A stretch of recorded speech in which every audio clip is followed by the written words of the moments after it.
Идел буе Болгар дәүләтендә ислам динен кабул итүгә 1100 ел. Ил күләм бәйрәмнең төп чаралары май айына билгеләнгән. Бүген дин һәм тарих юнәлешендә нинди эшләр башкарыла? Эфирдә таянуны тапшыруы студияда Алмаз Гафиятов исәмсез.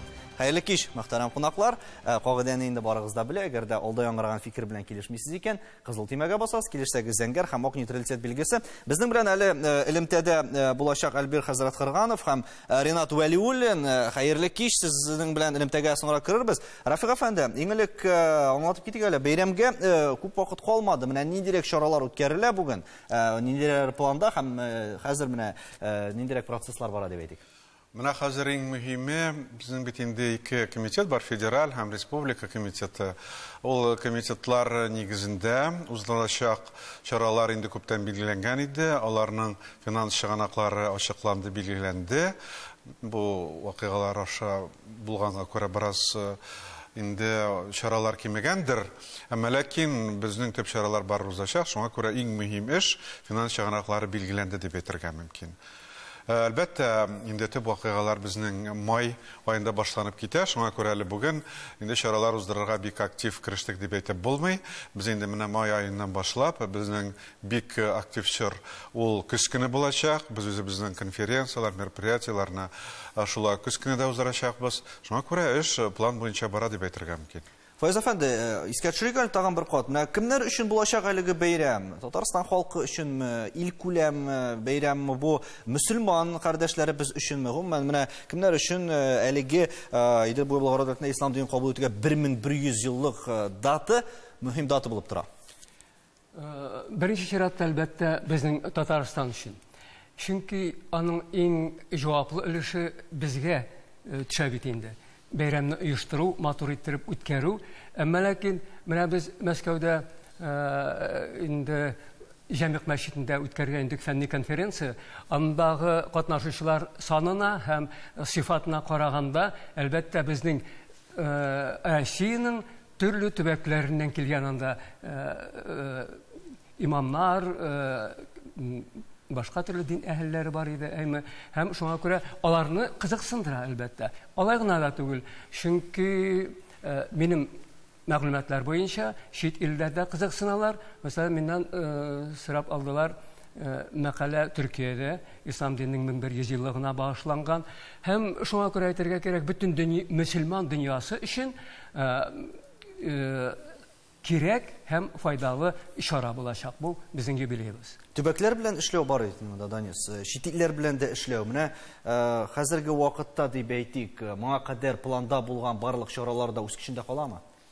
Әлбәттә, менә төп чара ул безнең 19-20-21 май көненә билгеләнгән бөтен Россия татар дин әһелләре җыены булса, ләкин шул вакытта менә инде ел башыннан башлап, шушы Идел буе Булгарстанда ислам динен рәсми рәвештә кабул итүнең 1100 еллык уңаеннан безнең илебезнең төбәкләрендә дини нәзарәтләр тарафыннан, дини оешмалар тарафыннан һәм алар барысынданың менә бу эшнең башында безнең татар оешмалары, алар әлеге тантаналы чараларны инде фәнни гамәли конференциялар, төрле түгәрәк өстәлләр, төрле җыеннар форматында уздыралар. Безнең төп чара менә бөтен татар конгрессы бүгенге көндә мин аны зурдан кубып әйтә алам. Бердән бер майдан буларак без бөтен Россия күләмендә, ил күләм форматта татар дин әһелләрен бер майданга туплый алдык. Ул традицион рәвештә уздырыла һәм Болгар җыенына кадәр 2 көн дәвамында 19-20 безнең татарның мәркәзе булган Казанда әлеге чаралар уздырылып киләчәк. 19 көнне дә, 20 көнне дә безнең пленар утырышыбыз Татарстан Республикасы Президенты Рөстәм Нургалиевич Миңнеханов катнашында һәр елдагыча 1100 еллыкка 1100 татар дин әһеле делегат илебезнең 72 төбәгеннән. Һәм быел менә шушы тантаналы датаны истә тотып, безнең шулай ук 11 чит илдән дә әлбәттә аның зур өлеше СНГ илләре, шулай ук татар дин әһелләренең булуы да көтелә. Программа кысаларында айрат, нинди мөһим чараларны билгеләп үтәргә була? Менә сез әйтеп киттегез, бәйрәм, ул бәйрәм генә түгел, монда чынлап дигәндә 22 ел дәвамында зур системалы эш алып барыла.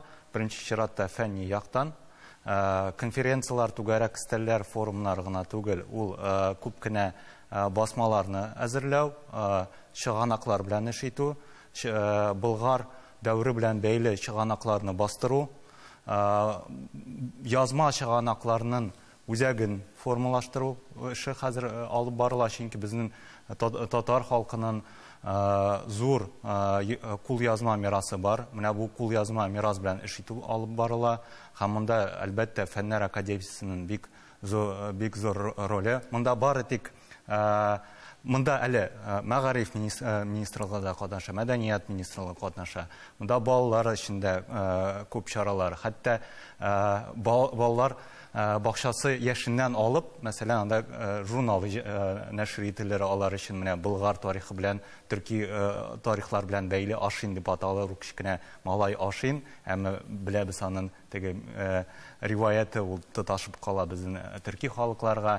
Аннарысын монда фестиваль мәдәният өлкәсендә фестивальләр, музыканы да, музыка өстендә дә менә антологияны җыю, мөнәҗәтләрне җыю, электрон китапханәләрне формалаштыру, ул эш инде башланды, ул эш алып барылды, әмма быел инде аңа бик зур этәргеч, яхшы гына ресурслар билгеләнгән, һәм шуңа күрә ел ахырында без шундый җыю эшенә bu системалы эшкә нәтиҗәдә ясарбыз әле декабрь айларында. Дөрестән дә ел башыннан әлеге чаралар башланып китте. Әлбир хәзрәт Кыргановка да сүз бирик әле. Әлбир хәзрәт, менә бүгенге катлаулы вазгыятьтә дип әйтик, ниндирәк үзгәрешләр бар, киртәләр юкмы, шул ук инде дөнья күләм дәрәҗәсендә без әлеге датаны да монда булган вакыйгаларында уздырырга ниятләп тора идек. Бүген кыенлыклар тумыймы бу юнәлешләрдә? Барыгызга хәерле кич.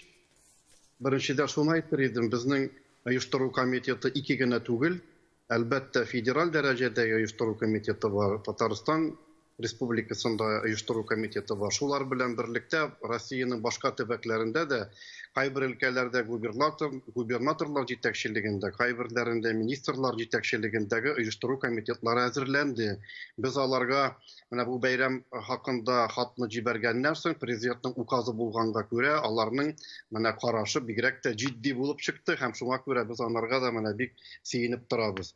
Быел дөрестән дә менә инде бераз кайбер вазгыятьләр әз генә программаларыбызны үзгәртте, һәм менә Рамазан аеның дәвам итүе дә бит әле хәзер бәйрәмнәр оештыра торган көннәр түгел мәчетләрдә, мәхәлләләрдә, ләкин менә Рафик абый әйткәнчә, безнең инде май аеннан башланып китәчәк һәм кышка кадәрле төрле регионнарыбызда зур бәйрәмнәребез көтелә. Шуларның арасында безнең Мәскәү шәһәрендә үзендә дә без 1100 еллык бәйрәмебез уңаеннан Мәскәүдә, Мәскәүнең уртасында Зәйнулла Расулов исемендәге 4 катлы мәдрәсә бинасын ачарга әзерлибез. Һәм безнең шулай Волгоград өлкәсендә, Поволжьеда, Пензада, Чувашиядә һәм Себернең күп 5-6 олы регионнарында бәйрәмнәр әзерләнә. Һәм Санкт-Петербург шәһәрендә шулай без ислам безнең рухи мирасыбыз һәм халыкларны берләштереп тора торган фактор дигән бер зур конференция, ул да безнең август-сентябрь айларына планлаштырылды. Без менә шуларны үткәрергә әзерлибез. Әле менә хәтта 29-ында без Мәскәүдә Россия мөселманнары дини җәмгыятенең мәҗлесен утырган идек. Шунда безгә Луганский халык республикасыннан мөселман дин әһелләре килде, һәм без алар белән хезмәттәшлек итү хакында кәгазьләргә кул куйдык. Анда күп татарларыбыз яши. Менә алар да шул 1100 еллык бәйрәмгә әле кушыласылары килә. Biz de алар белән дә моны сөйләшербез. Һәм чит илдән әлбәттә бик күп кунакларның килүе көтелә. Бу организация исламского сотрудничества дигән оешманың әгъзалары да, һәм бөтен дөнья ислам галимнәре шурасының әгъзалары да, һәм башка күп төрле илләрдән, менә миңа хәтта Европадан, Америкадагы безнең дини оешмалардан да мөрәҗәгатьләр булды. Без дә килсәк булыр микән, күреп китсәк ярар микән дип, менә шуңа күрә һич шиксез бик зур игътибар безнең бу бәйрәмебезгә. Һәм бу бик яхшы да игътибар булу. Рафик әфәнде, әле тагын менә Альбер хәзрәт әйтеп китте, Мәскәүдә, Санкт-Петербургта, башка шәһәрләрдә дип, Казанда да бит менә 20 майда Җәмигъ мәчетенә нигез салыначак. Һәм массый күләм мәгълүмат чараларында да моңа зур игътибар биргәннәр иде. Монда инде бөтен Казан халкы да әлеге мәчеткә үзенең игътибарын бирде дип әйтик инде. Менә ул мәчетнең әһәмияте турында әйтеп китсәгез иде. Шуннан да бу ниндидер үзгәреш булачакмы безнең?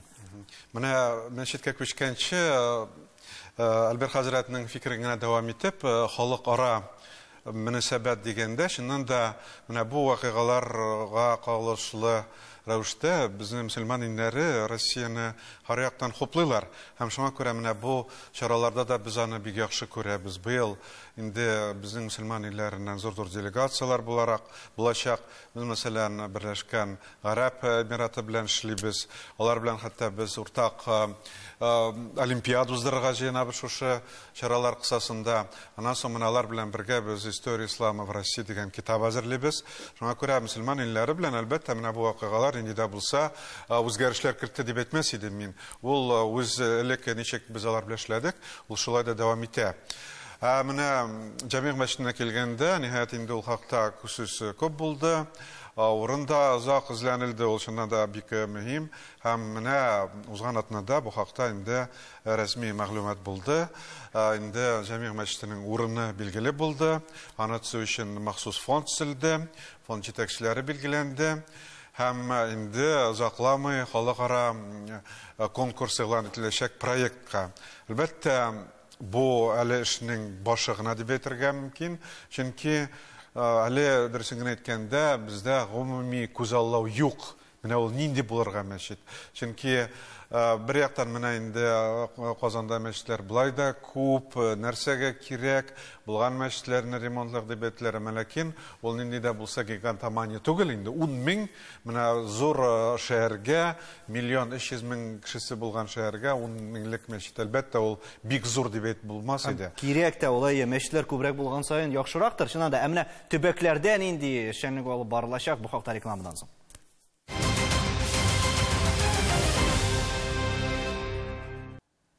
Татарстан Яңа Гасыр телеканалында Таяны ноктасы тапшыруы, Булгарда ислам дин кабул итүгә 1100 ел уңайыннан фикер алышабыз.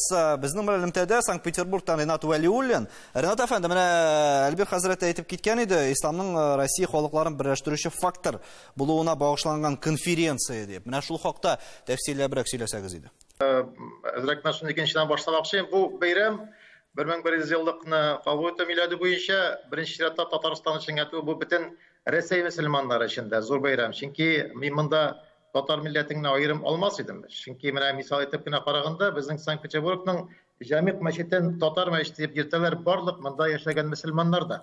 Шуңа күрә бу инде безнең барлык мөселман өммәте өчен зур бәйрәм һәм бөтен Рәсәй өчен зур бәйрәм. Шуның белән бергә менә үзебезнең Петербургта инде безнең 2 чара үтте. Шушы 1100 еллыкны буенча һәм дә әле Альбер хәзрәт әйтеп узганча зур чараны біз көтәбез сентябрь айында, шулай ук Санкт-Петербургта, һәм ул безнең инде әзерлек эшләре моңга бара. Һәм гомумән менә шу 1100 еллык турында сөйләгәндә без бер әйберне аңларга тиешбез. Ул безнең өчен зур бер этәргеч булырга тиеш. Сез барыгыз да менә монда басып торган безнең кунакларыбыз, мәртәбәле кунакларыбыз беләсез.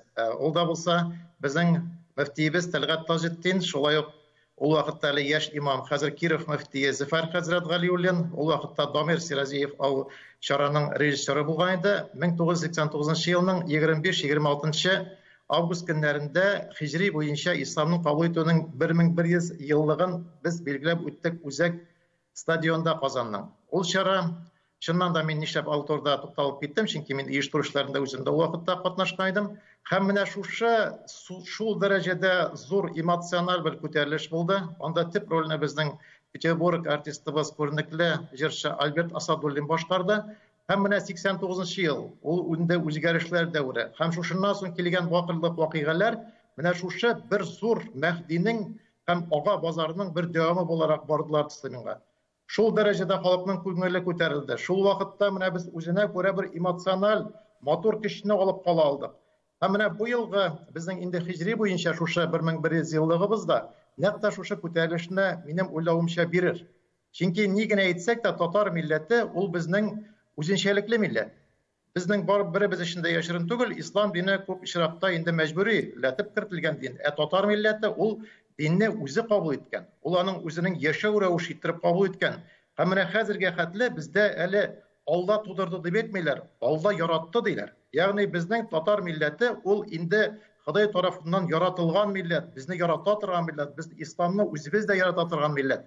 Һәм шуңа күрә менә минем шушы 1100 еллык чаралары алдында һәм дә шушы мәртәбәдән милләтебезне яңа бер зур күтәрелеш чоры көтәр һәм дә шушы зур вакыйга булыр дип ышанып калам. Конференция турында соңрак сөйләрбез, алай булгач, барлык серләрен дә ачмагыз. Тапшыруның икенче өлешендә Данис, төбәкләрнең роле нинди булачак монда? Төбәктә яшәүче милләттәшләребезнең әһәмияте бу очрак. Әлбәттә, менә 1100 еллык дигән вакытта без Татарстан, Россия мөселманнары өчен генә түгел, гомумән мин әлбәттә бөтен татар конгрессының вәкиле буларак татар дөньясы дигән төшенчәне кертер идем. Татар дөньясы өчен дә ул бик үзенчәлекле мөһим вакыйга. Менә без Болгар дибез бүгенге көндә. Аның нигезе бар. Бүгенге көндә әгәр дә без меңләгән кешеләребезне, милләттәшләребезне, гомумән милләттәшләрне генә түгел, халыкны туплый алабыз икән, менә шушы Болгар җирлегенә. Аның еллар дәвамындагы нигезе бар. Менә Әлбир хәзрәт үзе дә бик хәтерлидер. 89 елларда әле Тәлгат хәзрәт Тәҗетдин менә шушы майданнарда шул чараларны уздырган вакытта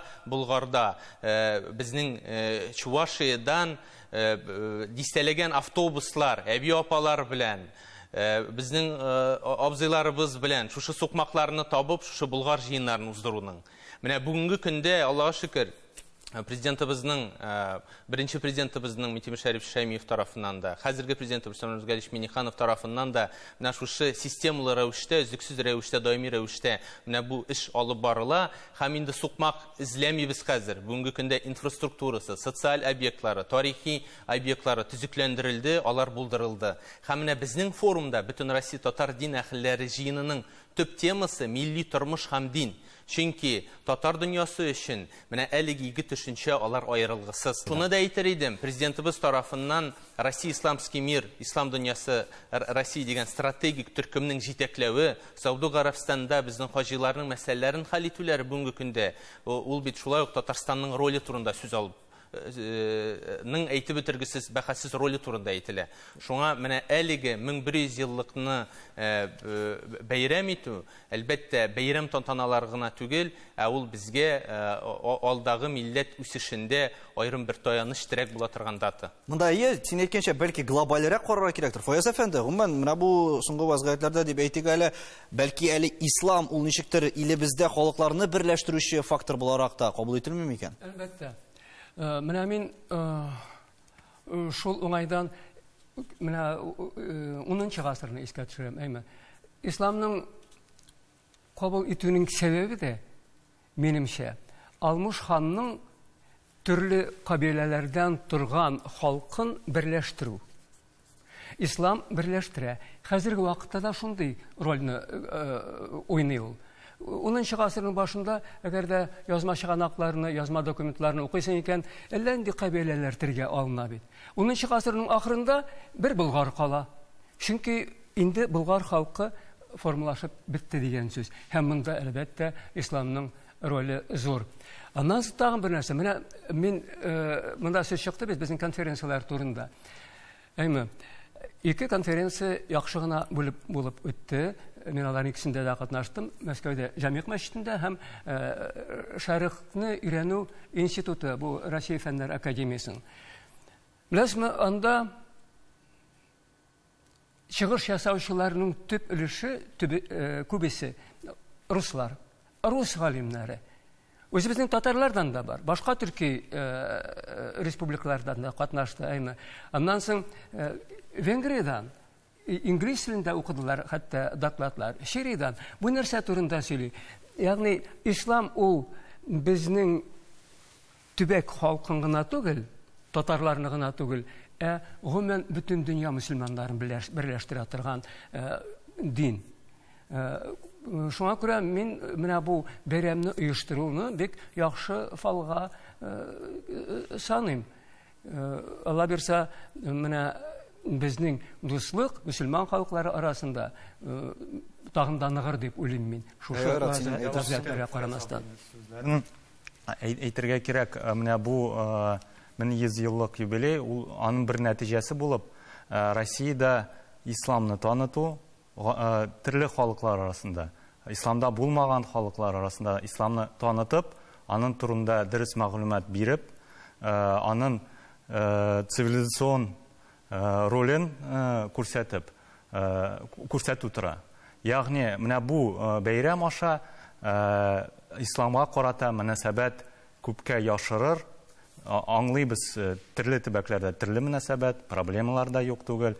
Әмма менә бу юбилей, ислам ул Россия җирлеге өчен табигый дин, гасырлардан бара торган дин, христиан дине белән бергә Россия җирлегендә үскән дин, һәм шуңа күрә исламга, ислам мәтенә карата һәрбер төбәктә, Татарстан гына түгел, Идел буе гына түгел, һәрбер төбәктә мөселманнар аз яшәгән төбәкләрдә дә мөнәсәбәт үзгәрер дип өметләнәбез. Менә бу бәйрәм аша. Бүгенге мәгълүмати чорда да бу бик мөһим бит. Әлбир хәзрәткә сүз бирик әле, Айрат. Бу урында нәкъ менә мөнәсәбәт дигән сүз булды. Әлбир хәзрәт, чынында исламга бүген мөнәсәбәт ничек үзгәрә сезнеңчә? Ил күләмендә булсын ул, тышкы яктан, һәм бүгенге менә бу глобальләшү чорында һәм мәгълүмат чорында шулай ук ничектер дөрес һәм уңай мәгълүмат табу мөмкин эшме? Беренчедән мин Фаяз абыйның сүзен дәвам итеп әйтер идем. Дөрестән дә бит ислам динен кабул итү нәтиҗәсендә башка милләтләрне эретергә тырышкан заманнарда да безнең халкыбыз үзенең үз-үзлеген саклап кала алды. Идентичностен дип әйтергә кирәк. Менә шуңа күрә дә без милләт буларак ислам диненә бик рәхмәтле булырга тиешбез һәм шуны бик тирән аңларга тиешбез. Һәм тарихыбызда төрле вакыйгалар узды. Әле бит күптән түгел генә менә карасак, тарих өчен 240 елга якын гына бит Россия мөселманнарына беренче дәүләт таный торган оешма буларак Оренбург мөселманнары ислам шәригате нигезендәге менә җыены дип оешма төзелде. Менә хәзер тагын инде 240 ел вакытлар узганнан соң, менә бүгенге көндәге безнең хәлебез мөселманнарга Россиянең да башка халыкларның дәүләт даирәләренең тарафыннан да караш әлбәттә бик күпкә үзгәрде һәм біз Россияда яшәгән мөселманнар Россия җәмәгатенең җәмгыятенең дип әйтергә кирәк, айрылгысыз без бер өлеше булып торабыз. Һәм шуны менә бу 1100 еллык бәйрәм итү белән әле без әле аны тагын да иншалла ныгытачакбыз. Һәм шулай ук Россиядә яшәгән мөселманнар, менә бу татар дөньясы дигән төшенчәдә миңа бик ошады менә Дәнис әфәнденең ул сүзне безгә ешрак кулланырга кирәк аны. Һәм без менә башка милләтләр белән бу илдә үз йортыбызда үзебезнең хуҗа булып яшәүебезне дә шулай ук менә белеп торабыз. Һәм информация ягыннан караган вакытта да менә бит төрле 90нчы елларның башында экстремистик, башка фикерле бер фитнәләр салырга тырышып йөргән вакытлар да Аллага шөкер узды. Бүген инде менә үз арабызда аңлашып яшәүләребез бар. Һәм менә минем бер тәкъдимем бар иде. Менә бу милли дини хисләребезне саклауга да нигезләнгән инде ул. Менә төрекләрнең бик күркәм гадәтләре бар. Менә Стамбулга барыгыз әле. Бөтен мәчетләрнең Султан Ахмад исемендә, Султан Сулейман исемендәге мәчетләре бар. Менә бер зур сорау туа минем алдымда. Нишләп соң без татар дөньясында шул кадәрле булдыклы халык булып яшәп, бу көнгә кадәр Болгарда булган 36 ханыбыз, Казанда булган күпме ханнарыбыз, нишләп без аларның исеменә мәчетләргә исемнәр бирмибез? Бу бит безнең тарихыбызны да халкыбызның акылында, аңында саклауга ярдәм итәр иде. Һәм әлбәттә бу безнең горурланырлык шәхесләр бит бу безнең. Һәм ул бернинди дә шәригать күзлегеннән анарга зарар юк, киресенчә менә шуны да безгә уйларга кирәк әле. Ничектер менә ул исемнәрне булдырырга һәм бәлкем менә бу мәчетләребездә әле bir ягынамы аларның исемнәрен язып куярга да кирәк. Дога кылып, искә алып торырга кирәк бу шәхесләрне. Менә ул башка диннәрдә бу культура, менә бу эшләр бар. Һәм менә Төркиядә дә моны безнең мөселман кардәшләребез һәм гарәп илләрендә дә бар үтиләр. Менә без шуны да күз алласак бигрәк тә яхшы булыр иде. Бик дөрес һәм кирәкле тәкъдимнәр. Киләчәктә һәм безнең әлеге чаралар үткәннән соң ниндирәк мирас калачак халкыбызга тапшыруның икенче өлешендә бу хакта фикер алышырбыз. Безнең белән калыгыз.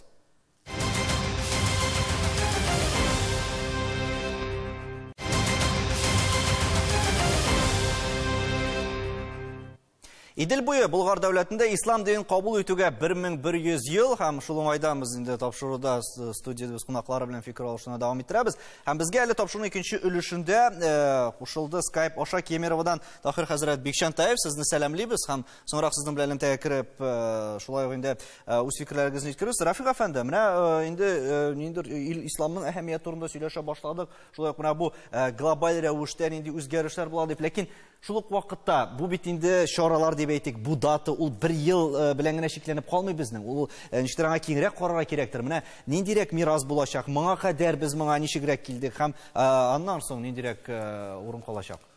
Шуннан да менә инде 1 елда гына эшләнә торган эш түгел. Айрат күбесен санап китте. Инде илкәдә мирасны барлау эшләре барачак.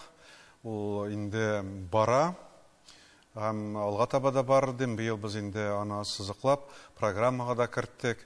Мәсәлән, безнең антология дигән татар илаһият билеме буенча антология бар. Аны әзерлибез, чөнки безнең әле бик күп зур шәхесләр безнең хезмәтләре әле һаман да басылып чыкмаган. Шулай ук Шабидин Мәрҗани хакында күп сөйлибез, әмма ләкин аның хезмәтләре русча юк дип әйтергә була. 1-2 хезмәте генә чыкты, 20-30 зур хезмәтләреннән тыш.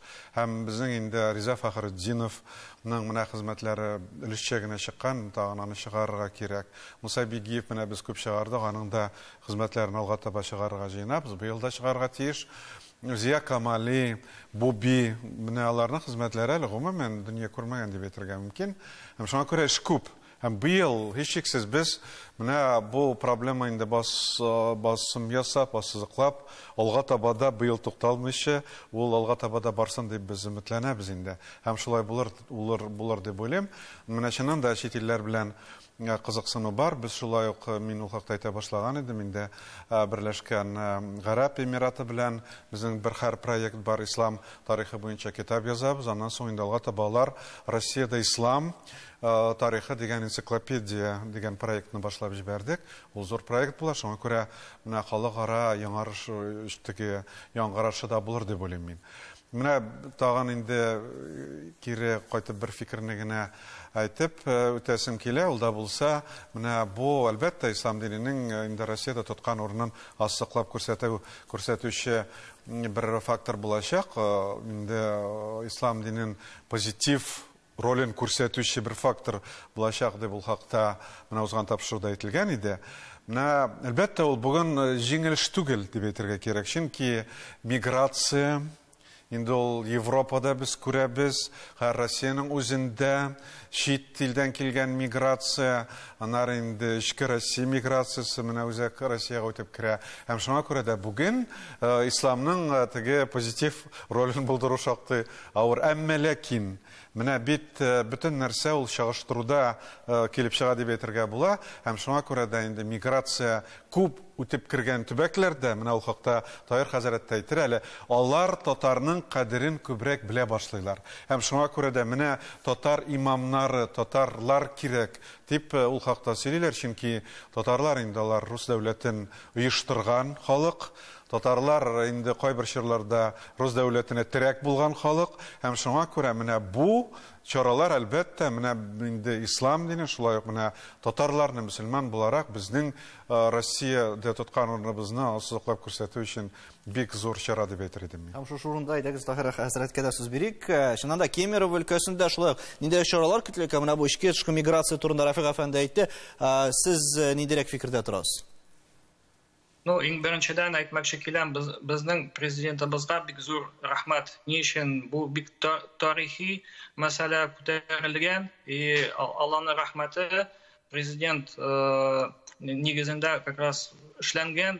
Алла бирсә, без менә үзебезнең Кемерово өлкәсендә генә түгел, Себер буенча, Урал буенча безнең зур чаралар бар. Но Кемерово турында әйтеп китсәк, Кемеровода май бетүгә, июньләргә безнең Алла бирсә тарихи конференция Biz монда Урал, Сибир федераль округлардан муфтиләребезне, татар автономияның җитәкчеләрен чакырып, яшьләрне чакырып, бергәләшеп, менә шушы тарихчыларны чакырып, бергәләшеп, менә ничек шундый бер проект без аны әйтеп киттек, Булгары дорога на восток исемле.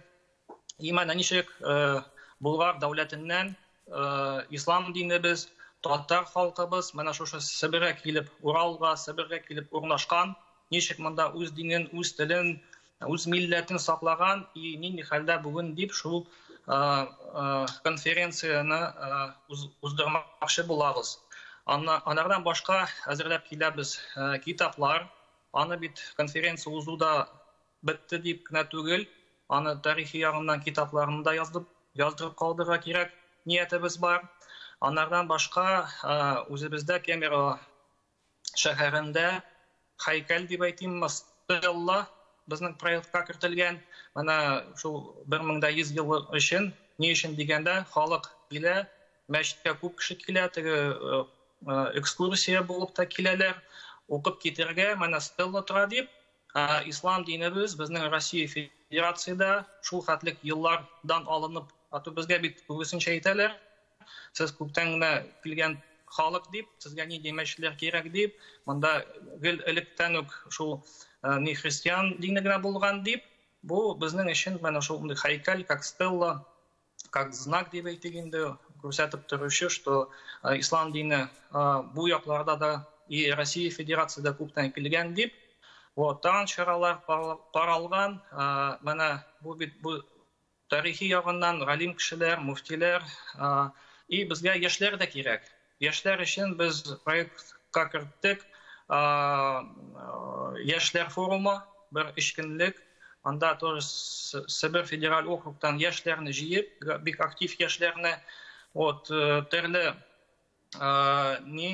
христиан ягыннан да, яһуди ягыннан да булса, менә мусульман ягыннан да җыеп, шулар белән шундый как мастер-класста тарихчыларыбызны китереп, аларны яшьләрне өйрәтеп калдырырга кирәк дип, аларның кулакларына, йөрәкләренә салып калырга кирәк дип, бу ислам диненең 100 еллыгын, аның тарихын, вот, и бу бик мөһим дип шуны күрәбез, Алла бирсә.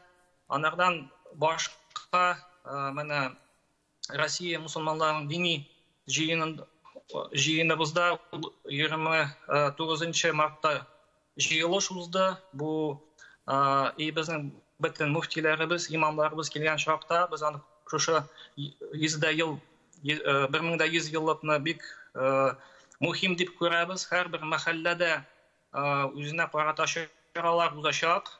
Но иң зурлары менә Иркутск шәһәрендә, без анда мусульман һәм христиан һәм менә яһуди, буддистларны дини башлыкларын җыеп, безнең муфтиләрне җыеп, шунда бер конференция уздырмакчы булабыз. Аны әзерләп. Димәк, чаралар күп каралган инде, сездә. Менә аерым бер төбәк мисалында да без монда күреп торабыз. Шуннан да чаралар инде алар ничектер теге динне һәм милләттәшләребезне берләштерү юнәлешендә башкарыла. Һәм Рафик әфәнде дә әйтә башлаган иде, Фаяз әфәнде, менә шушы китаплар, җыентыклар, әлеге датаның мөһимлеген әле шул яктан да уңай күрергә мөмкинме? Бу китаплар бастыру өчен яңадан яңа мөмкинлекләр ача дип саныйсызмы сез? Әйе. Мин беренчедән әйтергә телим, Әлбир әфәнденең, Әлбир хәзрәтнең сүзләрен хуплап, ул тарихи шәхесләрне онытмаска кирәк, ислам мәдәнияте белән бәйләнгән шәхесләребезне диде. Шуңайдан моны әйтмәкче булам. Ул бәйрәм чараларының берсе булып яңгырасын иде монда. Безнең Бауман урамы, Татарстан башкаласының төп урамы, үзәк урамы Кол-Шәриф мәчетеннән башлана. Һәм аның исеме Бауман. Безнең тарихыбызга гомумән катнашы юк. Күптән инде ул урамның исемен Кол-Шәриф исеменә алмаштырырга вакыт. Менә шул. Хәзер китаплар мәсьәләсендә. Әлбәттә, быел шул тикле уңай вакыт үзебезнең мәдәниятны күрсәтеп калырга, ислам мәдәниятен, гомумән ислам турында күпчеләргә.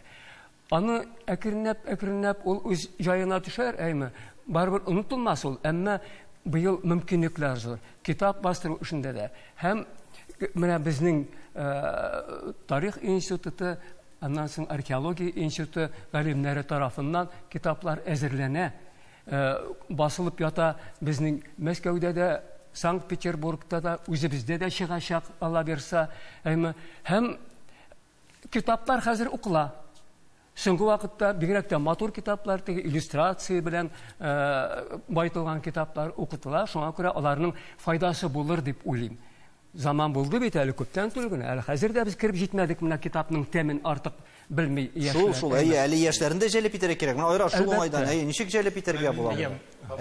Бер Фаяз әфәнденең сүзенә кушылып, бер пессимистик фикерен әйтим инде. Шуннан да менә мирас барлау бара дип әйттем инде мин. Әмма ләкин менә иң мөһиме әле менә концептуаль яктан мираска караш үзгәрмәде.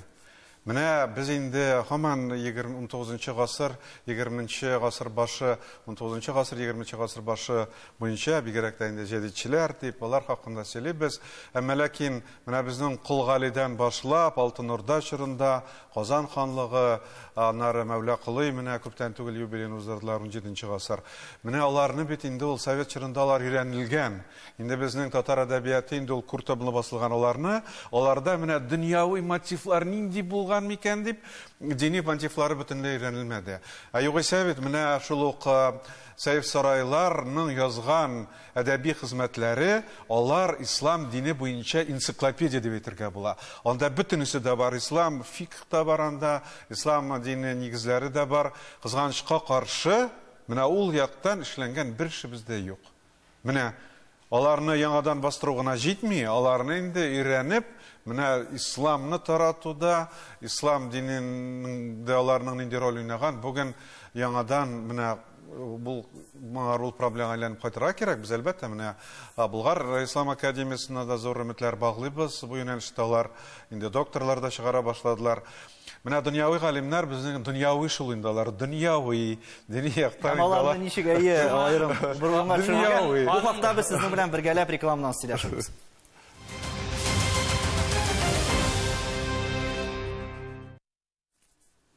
Татарстан Яңа Гасыр телеканалында Таяну ноктасы тапшыруы безнең җанлы әңгәмә дәвам итә. Монда Данис синдә ниндер фикер әйтәм дигән, аннары Айратка бирик әле. Яшьләр турында әйтмәде әле ул. Яшьләр ничек җәлеп итәргә булмый? Китаплар, җентеклар, форумнар әлбәттә ул яхшы. Шул ук вакытта, мәсәлән, Ибн Фадлан турында кинохат төшерелеп бетерелә. Ул яшьләргә иң кызыклы формалар булып тора инде. Төрле тапшырулар әзерләнә. Шул ук вакытта шундай популяр, кыска роликлар рәвешендә, монда Татмедианың да роле зур дип әйтеп була. Матбугат чараларының роле иң беренче чиратта аларның роле менә бу бәйрәмне танытуда бик зур. Шуңа күрә менә мондай популяр форматларны күбәйтү максаты да тора. Гомумән план дибез, анда планда федераль планда 76 чара, республик планда 79 чара, шул вакытта төбәк, айрым төбәкләрдә үз планнар. Әмма бу планнан тыш күп кенә кеше үзлегеннән, үз инициативасы белән нәрсәдер уздыра. Һәм менә бу инициативалы кешеләрнең кеше курыкмасайды менә бу чараларны уздырырга, ниндидер яңа тәкъдимнәр ясарга, яшьләрдән үз тәкъдимнәр бар. Бернинди планга кирмәгән, әмма безнең проектыбыз бар. Без Фаяз абый белән 21 елда Болгар шәһәрлекләре буйлап, яшьләр белән, нәкъ яшьләр белән Болгар шәһәрлекләре буйлап 2 көн йөрдек. Димәк, теләк булганда башка чыгар бу. Болгарда гына түгел, Болгарны инде күп без күрдек. Биләр, Жукатау, Сувар һәм башка күп кенә шәһәрлекләр. Гомумән безнең 150 Фаяз абыйның хезмәтләре таянып инде әйтәм, 150гә якын Болгар шәһәрлеге ачыкланган. Һәм ул һәрберсе ул зур мирас, ул кызыклы мирас, яшьләргә кызыклы күрсәтеп була, төрле истәмә виртуаль чынбарлыклар ярдәмендә күрсәтеп була. Һәм мәсәлән археология институты шундый кызыклы бер сайт ясый, анда аны 3D анимация рәвешендә карап була. КФУның тәкъдимнәре бар 3D анимация ярдәмендә яшьләргә Болгар мирасын таныттыру. Ул бераз хәзер ничектер карала, компьютер уеннарына да кертү, чөнки борынгы тарих яшьләргә ул чынлап дигәндә менә компьютер уеннары ярдәмендә борынгы тарих ул кызык. Әмма Алтын Урда мирасы, Болгар мирасы әле ул уеннарга кіріп җитмәгән. Алга таба инде бу безнең яшь буынның бер максаты булып торыр. Андый мирасларыбызны шундый яңа компьютер технология ярдәмендә таныттыру. Без әле зур вакыйгалар турында сөйләшәбез. Безнең бит әле һәр даим бара торган шул ук Коръән укулары булсын, ул шул китаплар, эшчәнлекләр дип әйтик, алар бит инде ел дәвамында бара, без аларга туталып тормыйбыз. Данис, төбәкләр белән эшләүдә монда шулай ук ниндирәк юнәлеш буенча эш алып бара? Алар Татарстан белән бергәлектә башкарамы, әле һәрберсе аерым-аерыммы? Менә кемгәдер шул комитетлар дип әйттеләр. Аңа хәтле, менә сез башта биргән сорауга дәвам итеп айрат әйткән фикерне. Безнең федераль оештыру комитеты тарафыннан, Татарстан оештыру комитеты тарафыннан Татарстанның менә 79-76 пункттан тәшкил иткән чаралар, ул бит финанс чыганаклар белән тәэмин ителүче чаралар. Әлбәттә, анда без ул оештыру комитетында, без аның агзалары булып торабыз, ул планны төзегән вакытта анда йөзләгән чаралар иде. Һәм алар бүгенге көндә финанс чыганаклар бирелмәде, тапшырылмады дип тукталып калмадылар. Менә сез әйткән, безнең илебезнең төбәкләрендә дә, менә монда видео безнең белән берлектә булган шул ук вәкилләребез дә, татар оешмалары җитәкчеләре, дини оешмаларның җитәкчеләре дә алар тарафыннан менә без шушы планга кермәдек, шуңа күрә оештырмыйбыз дигән бернинди дә хис юк. Анда алар барысы да бүгенге көндә үзләренең план нигезендә дә планлаштырылган эшне. Һәм мин шуны әйтер идем, 1100 еллык дигән вакытта аның бит нигезе бар. Ул чаралар елдан уздырылып килә. Ул бүгенге көндә алар камилләшә һәм менә әлеге 1100 еллык аны бер фокуска туплады, җыйды. Рухи кулъязма дигән вакытта һәм китаплар бастыру. Әлбәттә, Фаяз әфәнденең сүзе белән мин килешәм, халык бүгенге көндә китап укымый дип әйтеп булмый. Ләкин ул китапларның бит тиражлары бүгенге көндә 500-дән, 1000-дән, максималь рәвештә 3000 дәнә бастырылыр мөмкин. Татар дөньясы ул өчен бик аз. Шул сәбәпле менә монда без, менә әлеге оештыру комитеты тарафыннан планны караган вакытта да рухи кулъязма мирасын саклау мәсьәләсе турында әйткән вакытта безнең Рафик абый әйткән 19-нчы гасыр, ахыры 20-нчы гасыр башы мәгърифәтчеләрнең мирасында бүгенге көндә мәгърифәтчеләр дигән вакытта алар бит иң беренче чиратта дин әһле булганнар. Менә аларның мирасларында һәм гомумән кулъязма мирасларын саклауның бер өлеше буларак без бүгенге көндә аны цифрлаштыру мәсьәләсен куйдык. Цифровка һәм цифрга әйләндерү аларның бүгенге көндә шушы мирасны китап дәрәҗәсендә генә түгел, киң күләм катлам укучыга җиткерү максатыннан менә цифрлаштыру мәсьәләсен куйдык һәм бүгенге көндә шулай үзәктә төзелә. Менә әлеге бүгенге көндә китап белән бастыру эше белән бер рәттән менә бу эшне камилләштерү. Тапшырылган берсендә без әлеге мәсьәләне күтәргән идек. Шуннан да китапларны тарату төбәкләргә аерым бер проблема булып тора бүген. Шуннан да шул китапханәләргә җиткерү, инде милләттәшләр яши торган урыннарга җиткерү һәм анда ихтыяҗ булу зур икәнен без беләбез, сораулар килә. Шуннан да һәм шул ук вакытта менә син цифрлаштырып әйттең, бигрәк тә бу цифрлаштыру елында актуаль мәсьәлә булып тора. Бәлки шуның кысаларында да әле нәкъ менә шул эшне башкарырга кирәк булгандыр. Һәм шул вакытта шуны әйтер идем, менә мин әлеге дә бая шушы бер милли тормыш, милли һәм дини факторга тукталам. Без ни өчен аерым басым ясыйбыз? Чөнки бүгенге көндә мирасны өйрәнүдә дә Рафик абый әйткән, ни өчен безнең галимнәр дөньяви яссылыкта өйрәнәләр шушы тарихи яссылыкны. Бүгенге аның төп мәсьәле менә Таһир хәзер Бикшәнтәев мисалында да әйтеп була, башка төбәкләр турында да әйтеп булганда, мәчет төзү мәсьәләсе бер мәсьәлә ул. Мәчетнең имамын билгеләүдә менә аерым басым ясарга кирәк. Бүгенге көндә әгәр мәчеттә татар имамы икән, ул шушы эшне алып баралар. Дөрестән дә Санкт-Петербургка сүз бирик әле Ринат әфәндегә. Конференция турында сүз башлаган идек, ләкин читкәрәк киттек. Шуннан да конференцияның әһәмияте турында тагын бер ката сызыкласагыз иде, Ринат әфәнде. Оңаз әфәнде, шуннан да ул безнең бер конференция ул ООН белән бергә оештырылырга тиеш. Ул халыкара конференция, халыклар дуслыгы турында. Кызганычка каршы безнең ул конференция хәзерге вакытта инде уздырмаячак. Ләкин сентябрьдә конференция турында мин әйткәндә, ул безнең инде үзебезнең мөфтият тарафыннан оештырылып килә һәм әйтергә кирәктер, быел ул шушы безнең зур датага багышланачак. Безнең анда бик зур мәсьәләләр күтәреләр, бик мәртәбәле кунакларыбыз катнашачак. Инде ул мәсьәләләр буенча безнең шулай ук сөйләшүләр бара. Инде алмасының рөхсәт белән менә бу чыганаклар турында берничә генә сүз әйтеп китәсем килә. Чыганаклар, татар чыганаклары, татар китапларының иң зур базасы ул да булса Петербургта. Чөнки Петербург баш кала буларак һәрбер китапның мәҗбүри экземпляры җибәрелгән Петербургка. Хәзерге вакытта Көнчыгыш кулъязмалар институтында аларның тип экземплярлары шунда сакланалар. Менә мин үзем хәзер шушы эш белән эшне дәвам итәм, чөнки мин үзем китап белгече буларак 1917 елга хәтле чыккан дәреслектәр исемлеген булдырган идем. Анда 1010 дәреслек 5 миллионнан артыграк, һәм дә шуларның бик күбесе дини дәреслекләр. Һәм без хәзер үзебезнең шушы чыганаклар турында сөйләгәндә, без хәтта менә шушы дини дәреслекләрнең генә дә күпмәсе һәм дә ул исемлекне менә шушы минем хезмәттә ул бар, әмма ләкин без күпмә үзебезнең китапларыбыз барлыгында әйтә алмыйбыз. Менә Әбрар Кәримуллин минем укытучым әйткән иде, безнең 15 мең исемдә татар китабы бар дип. Кемдер әйтә 40 мең дип. Әмма ләкин ул исемлек әлегә хәтле эшләнмәгән һәм бу эшне инде без алып барабыз. Һәм шуның белән бергә ул исемлек булыр, Алла бирсә. Һәм тагын бер менә шушындай гына яхшы эшебез, ул да булса безнең Санкт-Петербургта ислам мәдәниятына һәм дә исламның төрле чыганакларына караган иң зур чыганаклар шушында. Ул Эрмитажда, ул Кунсткамерда, ул Ислам тарихы музеенда Санкт-Петербургның һәм хәзер безнең менә монда эшли башлады Ислам мәдәнияты музее. Ул әлеге вакытта эшли виртуаль дөньяда, әмма ләкин аның без берничә күргәзмәсен инде алып килергә җыенабыз Казанга, нәкъ шушы 1100 еллык дата хисабына. Ягъни эшләр баралар. Ул әле менә бу глобаль зур федераль программага кермәгән эшләрне дә без акрын-акрын гына зур иттереп алып барабыз. Чөнки бу эшнең мөһимлеген аңлыйбыз. Һәм бу эшнең кирәклеген белеп торабыз. Рәхмәт сезгә.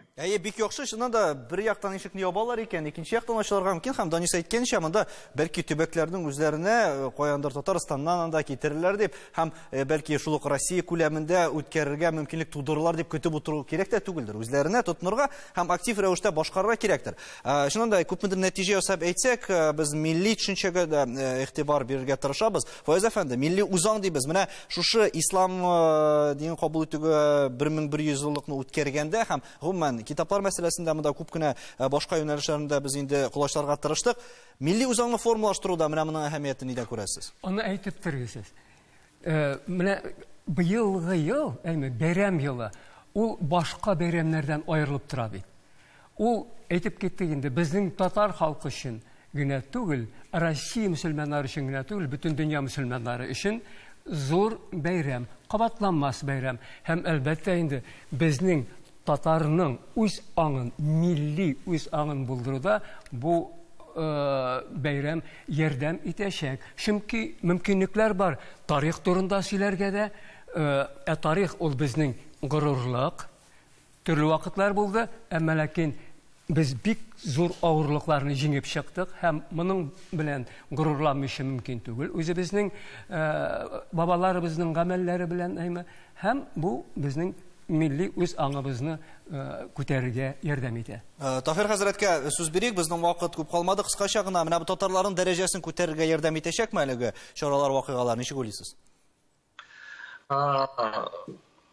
Мен уйлыйм, менә без үз вакытында әле 10 ел элек шахтада вафат булган якын туганларын китерә идек Казанга.